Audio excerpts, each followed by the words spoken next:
Hello বন্ধুরা, gardening চ্যালেঞ্জের আজ ১২তম দিন হলো। দেখতে দেখতে ১২টা দিনও পেরিয়ে গেল আর বাকি মাত্র ১৮টা দিন।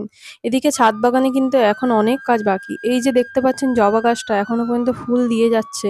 আর এর এই সুন্দর রূপ দেখে গাছটাকে তো আর কাটতেই পারিনি এতদিন, কিন্তু আজ গাছটাকে পুরো হার্ড প্রুনিং করে দেবো।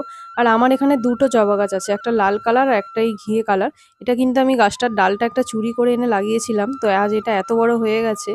তো এই গাছের ডালগুলো আমি লাগিয়ে দিয়েছি, কারণ আমি এই গাছটাও তো মানে কাটিং থেকেই তৈরি করেছি। আর দেখুন এখনো পর্যন্ত চন্দ্রমল্লিকা গাছগুলো কিন্তু আবার ধীরে ধীরে মানে ফুল দিতে শুরু করেছে। এদিকে জবা গাছটার মাটিটা আমি কিছুটা খুঁজে নিয়েছি, মাটিটা পুরো উসকে খুঁজে নিয়েছি। আর এখানে আমি যে চা পাতা ব্যবহার করেছি এটা কিন্তু ব্যবহার করা নয়, আমরা যে চা পাতা ব্যবহার করি না, তার আগে যেটা দিয়ে আমরা চা করি সেই পাতা এখানে ব্যবহার করেছি। আর নিয়েছি কিছুটা শিংকুচি আর না লাল পটাশ, এই তিনটে জিনিস দিয়ে আর এটাকে সামান্য মাটি চাপা দিয়ে দেবো, কারণ যাতে না উপরে মাটিটার সঙ্গে রসটা মিশে যায়। আর গাছ লাগালে তো অবশ্যই ভর্তি করে জল দিতে হবে। তো জল দেওয়ার পরে আর এই গাছটার নামটা আমি কিন্তু জানি না। আপনাদের সকলের কাছেই একটা প্রশ্ন আমার গাছপ্রেমী বন্ধুদের জন্য, যে এই গাছটার নামটা কি কেউ জানেন? আমি এই ডালটা একটা দিদির বাড়ি থেকে এনেছিলাম। দিদি আমাকে ৪ টে ডাল দিয়েছিল।